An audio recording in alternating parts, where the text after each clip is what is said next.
જય માતાજી મિત્રો, નવા વિડીયોમાં તમારા બધાનું સ્વાગત છે। મિત્રો, દાંતીવાડા ડેમ અને ચીપુ ડેમના સમાચાર આ વિડીયોમાં તમને મળી રહેશે।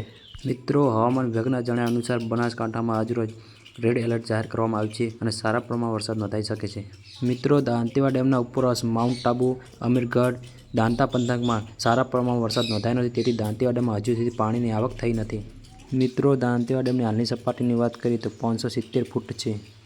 મિત્રો, ચીપુ ડેમની વાત કરીએ તો 571.49 ફૂટ છે। મિત્રો, હવામાન વિભાગના જણાવ્યા અનુસાર હજુ 2-3 દિવસ વરસાદી વાતાવરણ રહેશે, તેથી દાંતીવાડા ડેમના ઉપરવાસમાં સારો વરસાદ થવાની શક્યતા રહેલી છે। જ્યારે પણ દાંતીવાડા ડેમના ઉપરવાસમાં વરસાદનું પાણી આવશે ત્યારે જ મિત્રો અમારી ચેનલ દ્વારા તમને જાણ કરવામાં આવશે, તેથી અમારી ચેનલ મિત્રો સબસ્ક્રાઈબ કરી દેજો। મિત્રો, અમારી આ ચેનલમાં મુક્તેશ્વર ડેમ, ચીપુ ડેમ અને દાંતીવાડા ડેમના સચોટ અને સાચી માહિતી મળી રહેશે, તો મિત્રો અમારી ચેનલ સબસ્ક્રાઈબ કરી દેજો।